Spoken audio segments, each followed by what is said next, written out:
नमस्कार। मैं वीके शास्त्री अपने चैनल के माध्यम से आप सभी दर्शकों का बहुत बहुत स्वागत करता हूं। जून 2023 का महीना समाप्ति की ओर है और जुलाई 2023 का महीना आपके जीवन में नई खुशियां, नया सवेरा, नई रोशनी लेकर के आ रहा है। तो इस वीडियो में हम बात करेंगे कर्क राशि के जातकों के लिए जुलाई 2023 कैसा रहेगा, क्या रहेगी ग्रहों की स्थिति और हम क्या कर सकते हैं उनके ग्रहों के लिए जिससे कि ग्रहों के शुभ फल हमें मिल सके। धन की दृष्टि से, कैरियर की दृष्टि से, संतान की दृष्टि से, शिक्षा की दृष्टि से कैसा रहेगा ये महीना, आपका स्वास्थ्य कैसा रहेगा, पारिवारिक जीवन कैसा रहेगा, भाग्य और पुरुषार्थ का कितना साथ मिलेगा आपको, और साथ ही साथ यात्रा, देशाटन, धर्म, अध्यात्म और विदेश से संबंधित जो भी चीज़ें हैं जुलाई के लिए, इसका विश्लेषण करेंगे इस वीडियो में। तो चलिए वीडियो शुरू करते हैं। ये विश्लेषण आपकी चंद्र राशि के आधार पर किया जा रहा है। तो ये है कर्क राशि के जातकों की कुंडली। पहले समझते हैं ग्रह स्थितियों को। जुलाई 2023 में दो महत्वपूर्ण परिवर्तन होने जा रहे हैं आपकी कुंडली में। सबसे पहली बात, देवगुरु बृहस्पति ये 21 जून से शुक्र के नक्षत्र भरणी नक्षत्र में गोचर कर चुके हैं और पूरे जुलाई मास में भरणी नक्षत्र में ही गोचर करेंगे। दूसरा, शनिदेव जो कि कुंडली के अष्टम भाव में गोचर कर रहे हैं। शनिदेव 17 जून से वक्री हो चुके हैं और जुलाई 2023 में शनिदेव वक्री रहेंगे और कर्क राशि के जातकों के जीवन में शनि की ढैया भी प्रभावी है इस समय। अब शनि अष्टम भाव में है, गुरु भाग्य भाव के स्वामी होकर के कर्म भाव में राहु के साथ गोचर कर रहे हैं, केतु चतुर्थ भाव में है, सूर्य और बुध का गोचर कुंडली के 12वें भाव में है। 17 जुलाई को सूर्य लग्न में आ जाएंगे, बुध 8 जुलाई को लग्न में आ जाएंगे और शुक्र का गोचर जो कि लग्न के ही भाव में है वो 7 जुलाई को धन के भाव में आ जाएंगे। शुक्र का गोचर आपके लिए विशेष महत्व का रहेगा क्योंकि शुक्र लाभ के भाव के स्वामी होकर के धन के भाव में गोचर करेंगे तो महाधनी योग भी बनाएंगे और इसके अलावा शुक्र चतुर्थ भाव के भी स्वामी हैं जो कि भौतिक सुख सुविधाओं का होता है। तो शुक्र बहुत अच्छी स्थिति में है, इसलिए आपके लिए ये समय बहुत अच्छा रहेगा। मंगल पंचम के स्वामी होकर के धन के भाव में गोचर कर रहे हैं, शुक्र के साथ धन शक्ति योग बना रहे हैं और धन शक्ति योग के बनने पर आप अपने पराक्रम पुरुषार्थ के बल पर बहुत अधिक धन अर्जित करने में सफलता प्राप्त करते हैं। तो ये तो हैं ग्रह स्थितियां। अब एक एक बिंदु का विश्लेषण करते हैं। कर्क राशि देवगुरु की उच्च की राशि है और देवगुरु का सर्वाधिक प्रभाव कर्क राशि के जातकों पर होता है। अब सबसे पहले बात करते हैं धन की, आपकी इनकम की, आपकी गेन्स की, आपके लाभों की, और इसके कारक होते हैं शुक्र और देवगुरु। अब देवगुरु तो शुक्र के ही नक्षत्र में गोचर कर रहे हैं और गुरु की दृष्टि पड़ रही है धन के भाव पर। गुरु जिस भाव पर दृष्टि डालते हैं उस भाव को गंगा जल की तरह पवित्र कर देते हैं, उस भाव का विस्तार करते हैं।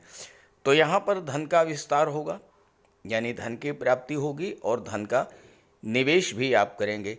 गुरु के प्रभाव से आपके परिवार का विस्तार होगा, किसी सदस्य का विवाह होगा या फिर आपको संतान की प्राप्ति होगी। और चूंकि यहाँ पर गुरु छठे भाव के भी स्वामी हैं तो धन आपको छठे भाव की चीज़ों से भी मिलेगा। छठा भाव क्या है? नौकरी का है, तो नौकरी से आपको धन की प्राप्ति होगी।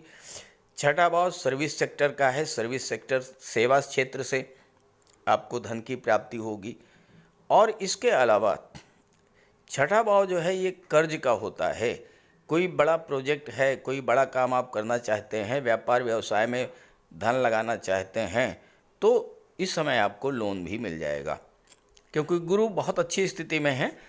दशम भाव आपके करियर के भाव में बैठे हुए हैं, तो अपने करियर को ग्रो करने के लिए, व्यापार व्यवसाय को बढ़ाने के लिए आप लोन लेना चाहते हैं तो आपको लोन भी मिलेगा। छठा भाव जो होता है ये ननिहाल पक्ष का होता है, तो आपको ननिहाल पक्ष से भी मदद मिल सकती है। धन के दूसरे प्रबल कारक हैं शुक्र, और शुक्र तो बहुत ही अच्छी स्थिति में है, क्योंकि वो लाभ के भाव के स्वामी होकर के और 7 जुलाई को धन के भाव में गोचर कर जाएंगे।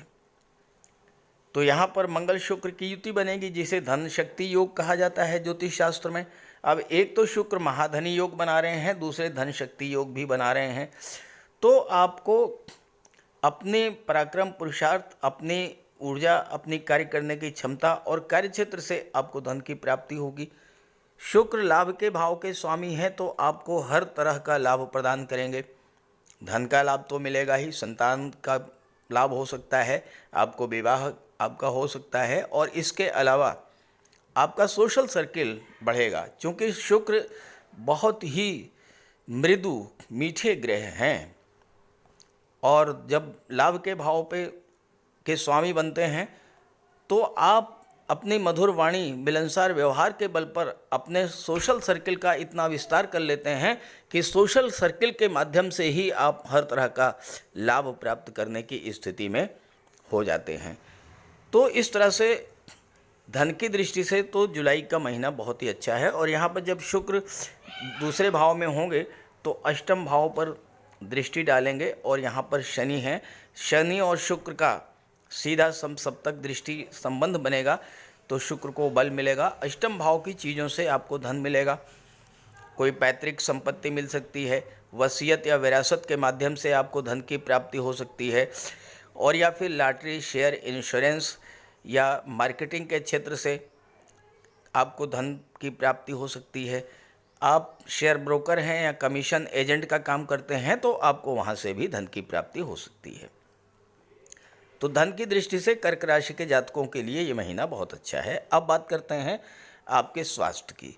देखिए, सूर्य 12वें भाव में 17 जुलाई तक गोचर करेंगे, तो स्वास्थ्य की दृष्टि से सूर्य का 12वें में गोचर करना अच्छा नहीं माना जाता है। तो 17 जुलाई तक आपको अपने स्वास्थ्य का विशेष ध्यान रखना पड़ेगा। अब सूर्य के कारण अगर आप किसी तरह की हार्ट प्रॉब्लम से पीड़ित हैं, आप हाई ब्लड प्रेशर की समस्या है, एंजाइना पेन की प्रॉब्लम है, और या फिर आपको आँखों से संबंधित कोई परेशानी है, माइग्रेन या सिरदर्द की परेशानी है, तो आपको विशेष ध्यान रखना पड़ेगा।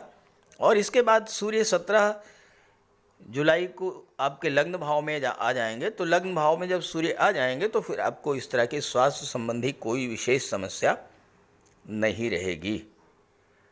अब इसके बाद बात करते हैं नौकरी और रोजगार के बारे में, शिक्षा के बारे में। देखिए, शिक्षा का विचार 5वें भाव से किया जाता है, और 5वें भाव का स्वामी जो है मंगल है, जो कि दूसरे भाव में बैठे हैं। दूसरा भाव बहुत ही अच्छा भाव माना जाता है, तो शिक्षा के लिए जो है ये समय बहुत अच्छा रहेगा, पढ़ाई के लिए अच्छा माहौल मिलेगा। अब कुंडली का दूसरा भाव आपके परिवार का होता है, वहाँ पर मंगल का गोचर है, तो परिवार के जो सदस्य हैं वो लोग आपकी शिक्षा के लिए हेल्प करेंगे। आपके बड़े भाई बहन हैं वो आपकी मदद कर सकते हैं। और सेकंड हाउस चूँकि धन का होता है, तो पढ़ाई के लिए धन की भी व्यवस्था हो सकती है। आप उच्च शिक्षा के लिए विदेश जाना चाहते हैं तो उसके लिए भी आपको पैसा मिल सकता है, कोई स्कॉलरशिप मिल सकती है। इस गोचर काल में आपको पढ़ाई के साथ साथ कोई पार्ट टाइम जॉब मिलने के ज़्यादा योग बन रहे हैं, क्योंकि देखिए धन के कारक देवगुरु हैं। देवगुरु 6ठे भाव के स्वामी हैं और देवगुरु दशम के भी स्वामी, यानी नौकरी और कैरियर का रिलेशन बन रहा है। 6ठे भाव की चीज़ों का संबंध दशम भाव से बन रहा है। तो आपको पढ़ाई के साथ साथ कोई पार्ट टाइम जॉब भी मिल सकता है, या फिर आपको अपने एफर्ट से कोई नौकरी भी मिल सकती है। और या फिर 6ठा भाव जो है वो सर्विस सेक्टर का होता है, और देवगुरु 6ठे भाव और दशम भाव को रिलेट कर रहे हैं। दशम के में गोचर है, 6ठे के स्वामी हैं। तो आपका कैरियर जो है वो छठे भाव की चीज़ों से रिलेट हो रहा है, यानी कि आप वकालत के क्षेत्र से, कंसल्टेंसी के क्षेत्र से या फिर शिक्षा के क्षेत्र से जुड़ सकते हैं। आप टेक्निकल फील्ड या सेवा क्षेत्र से या ज्योतिष, धर्म, अध्यात्म से भी आप इस समय जुड़ सकते हैं। हालांकि शनि अष्टम भाव में गोचर कर रहे हैं और मंगल की दृष्टि अष्टम भाव पर पड़ रही है और मंगल पंचम के स्वामी हैं, तो थोड़ा सा आलस्य तो बढ़ेगा क्योंकि शनि वक्री हो गए हैं और शनि की ढैया भी चल रही है, लेकिन कोई विशेष प्रभाव इस पर नहीं पड़ेगा। अब बात करते हैं आपके लव लाइफ की, लव रोमांस की। तो पंचम के भाव तो हैं, स्वामी हैं मंगल, यहीं से लव लाइफ का विचार किया जाता है। मंगल क्रोध उग्रता के कारक होते हैं। आपके या आपके लव पार्टनर के गुस्से या जिद के कारण प्रॉब्लम क्रिएट हो सकती है। और मंगल की सीधी दृष्टि अष्टम भाव पर पड़ रही है। अष्टम भाव परेशानियों का है, परिवर्तन का है, तो लव लाइफ में प्रॉब्लम्स भी आ सकती हैं और हो सकता है कि आप रिलेशन में कोई परिवर्तन करना चाहते हैं और परिवर्तन करें, या फिर आप कोई नया रिलेशन शुरू कर सकते हैं। लेकिन एक बात ध्यान रखिएगा कि आप जो कुछ भी करेंगे उसमें आपके भाग्य का पूरा साथ रहेगा, क्योंकि भाग्य भाव के स्वामी जो हैं वो देवगुरु बृहस्पति हैं और देवगुरु बृहस्पति केंद्र के भाव दशम भाव में गोचर कर रहे हैं और देवगुरु मंगल के भी मित्र हैं और राशि के स्वामी चंद्रमा के भी परम मित्र हैं। कैरियर की बात करें तो कैरियर के स्वामी हैं मंगल और मंगल दशम दूसरे भाव में गोचर कर रहे हैं। तो आपको अपने जॉब, कैरियर या प्रोफेशन से आप जो कुछ भी कार्य कर रहे हैं, व्यापार, व्यवसाय, नौकरी, प्राइवेट सेक्टर, गवर्नमेंट सेक्टर, जहाँ भी हैं आप, वहाँ से आपको धन की प्राप्ति होगी। यहाँ पर गुरु हैं और गुरु के प्रभाव से आपका ज्ञान, बुद्धि, विवेक जागृत होगा। आप कार्य क्षेत्र का विस्तार करेंगे और साथ ही साथ कार्यस्थल पर आपको कार्य करने का बहुत अच्छा माहौल भी मिलेगा। लेकिन शनि की तीसरी दृष्टि भी पड़ रही है, तो इससे क्या होगा कि कार्यों की गति धीमी होगी। कार्य पूरा करने के लिए आपको ज़्यादा एफर्ट करना पड़ेगा। और शनि अष्टम भाव में है, अगर आप अष्टम भाव की चीज़ों से जुड़े हुए हैं तो आपको वक्री शनि बहुत अच्छा रिजल्ट देंगे।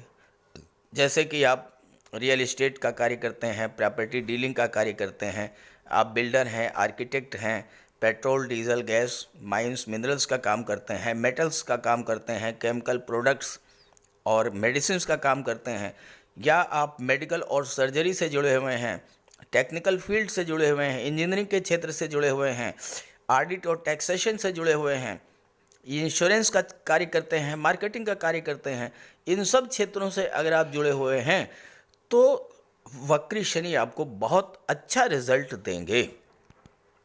हाँ, एक बात का ध्यान रखना है कि अगर आप अपने जॉब में कोई परिवर्तन करना चाहते हैं तो चूंकि शनि वक्री हैं और वक्री अवस्था में शनि बहुत स्लो चलते हैं, तो शनि चाहते हैं कि आप कोई परिवर्तन करना चाहते हैं तो जल्दबाजी मत कीजिएगा। जहाँ तक भाग्य की बात करें तो भाग्य भाव के स्वामी हैं देवगुरु बृहस्पति और देवगुरु बृहस्पति इस समय धन के नक्षत्र भरणी नक्षत्र में गोचर कर रहे हैं। तो भाग्य तो आपके साथ साथ चलेगा, जो भी कार्य आप शुरू करेंगे उस कार्य में आपको सफलता तो मिलेगी, धन की भी प्राप्ति होगी, क्योंकि गुरु इस समय धन के नक्षत्र में गोचर कर रहे हैं। जहाँ तक व्यापार व्यवसाय की बात करें तो सप्तम भाव से इसका विचार किया जाता है। सप्तम के स्वामी हैं शनि और शनि अष्टम में है, तो थोड़ी प्रॉब्लम तो होगी, थोड़ी सी देरी भी हो सकती है व्यापार व्यवसाय को इस्टेब्लिश करने में। कोई नया व्यापार व्यवसाय अगर आप इस समय शुरू करते हैं तो वो समय लगेगा उसको ग्रो करने में, आगे बढ़ने में। और व्यापार में आप परिवर्तन करना चाहते हैं तो उसके लिए समय उपयुक्त नहीं है, परिवर्तन ना करें क्योंकि शनि वक्री है। हाँ, ये ज़रूर है कि अष्टम भाव परिवर्तन का है। आप अगर बिजनेस पार्टनर बदलना चाहते हैं, अगर आपको लगता है कि बिजनेस पार्टनर आपके साथ चीटिंग कर रहा है और उससे आपको लाभ नहीं हो रहा है, उसमें कोई परिवर्तन करना चाहते हैं तो कर सकते हैं। और अगर आप अष्टम भाव की चीज़ों का व्यापार व्यवसाय करते हैं, जो मैंने अभी बताया, तो उसके लिए तो फिर बहुत ही अच्छा समय रहेगा। जहाँ तक आपकी मैरिज लाइफ की बात करें, फैमिली लाइफ की बात करें, दाम्पत्य सुखों की बात करें, तो साथ जुलाई तक तो बहुत अच्छा रहेगा, क्योंकि यहाँ पर 7 जुलाई तक शुक्र अकेले लग्न में गोचर करेंगे और सप्तम भाव पर दृष्टि डालेंगे। 7 जुलाई तक आपके विवाह के भी प्रबल योग बनेंगे, दाम्पत्य सुखों में भी वृद्धि होगी। और चूंकि मंगल और शुक्र एक साथ हैं, तो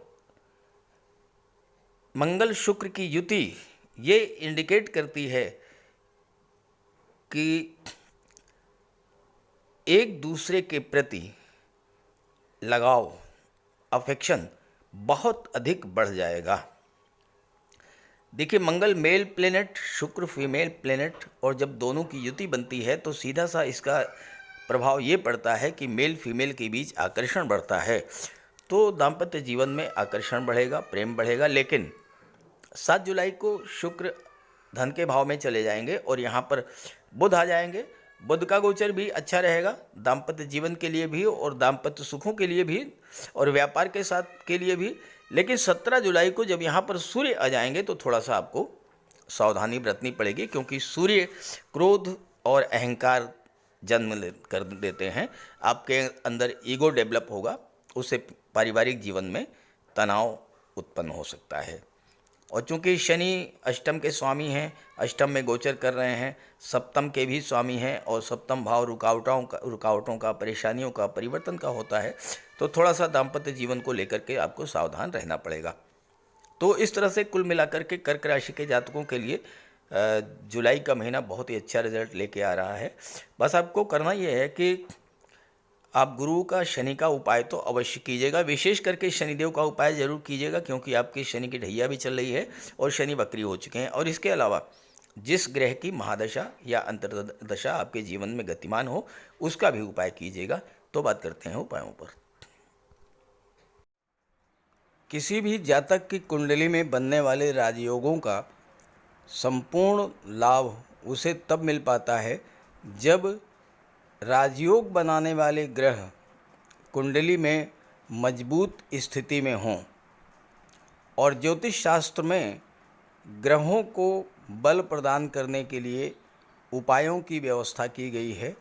तो अगर आपकी जन्म कुंडली में राजयोग बनाने वाले ग्रह कमज़ोर स्थिति में हैं, अंश बल से कमज़ोर हैं, तो ग्रहों का उपाय ज़रूर कीजिए। इससे ग्रहों को बल प्राप्त होगा और आपको राजयोग का संपूर्ण लाभ प्राप्त हो पाएगा। सबसे पहले मंगल की बात करते हैं। इसके लिए बजरंगबली की उपासना कीजिए, हनुमान जी की आराधना कीजिए, हनुमान चालीसा का पाठ कीजिए, हनुमान जी के मंदिर में जाकर के उनके चरणों में बैठिए और उनके चरणों का सिंदूर अपने मस्तक पर धारण कीजिए। मंगलवार के दिन स्नान के बाद लाल वस्त्र धारण कीजिए, मंगलवार का व्रत रखिए। हनुमान जी को सिंदूर में चमेली का तेल मिलाकर के अर्पित करें। हनुमान जी को चोला चढ़ाएं और मूंगा धारण कर सकते हैं, लेकिन किसी योग्य ज्योतिषी से परामर्श लेकर। और मंगलवार के दिन लाल वस्त्र, गेहूँ, गुड़ और तांबे का दान करने से भी मंगल को बल प्राप्त होता है। जहाँ तक देवगुरु की बात है, देवगुरु बृहस्पति को प्रसन्न करने के लिए गुरुवार का व्रत रखिए। 5 गुरुवार, 11 या 43 गुरुवार का व्रत रखें। घर में केले का एक वृक्ष लगा लें और उसकी सेवा करें। स्नान करते समय पानी में हल्दी या केसर मिलाकर स्नान करें और हल्दी या केसर का तिलक लगाएं। भूल करके भी गुरु, साधु, संतों का, माता पिता का अपमान ना करें। माता पिता, गुरु और वृद्धों का सम्मान करें, उनकी सेवा करें और उनका आशीर्वाद प्राप्त करें। तोते को चने की दाल खिलाएं, इससे बुध और गुरु दोनों प्रसन्न होते हैं। पुखराज भी धारण कर सकते हैं गुरुवार के दिन, लेकिन योग्य ज्योतिषी का परामर्श लेकर ही कोई रत्न धारण करें। ज़्यादा बेहतर ये है कि हल्दी की एक गांठ पीले वस्त्र में बांधकर अपने बाजू में बांध लीजिए और पीले रंग के वस्त्रों का ज़्यादा प्रयोग कीजिए। चादर, तकिए, गिलाफ ये सब पीले रंग के रखिए, पर्दे। शुक्र को बल प्राप्त हो इसके लिए माता लक्ष्मी की उपासना कीजिए और 21 या 31 शुक्रवार को व्रत रखें। शुक्रवार के दिन सफ़ेद रंग के वस्त्र, चीनी, चावल, दूध और दही, घी से बने पदार्थों का सेवन करें। और शुक्रवार के दिन सफ़ेद वस्त्र, चावल, चीनी, घी, श्रृंगार सामग्री, कपूर, मिश्री और दही, इन सब चीज़ों का यथाशक्ति दान करें।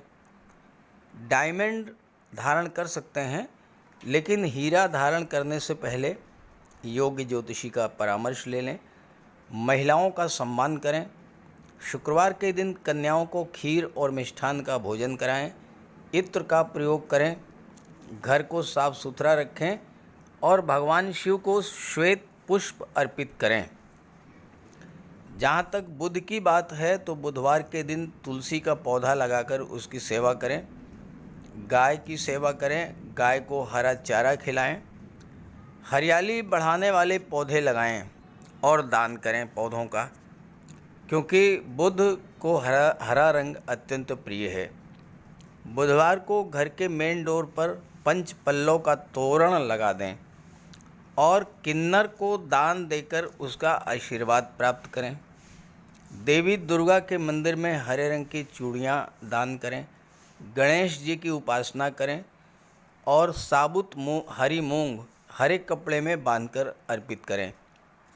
बुधवार के दिन हरे रंग के रुमाल, मोजे और टाई का प्रयोग करें। ओम बुम बुधाय नमः इसका एक माला जाप करें। पन्ना धारण कर सकते हैं, लेकिन परामर्श के बाद किसी योग्य ज्योतिषी से। और ना तो झूठ बोलें और ना ही किसी को अपशब्द कहें।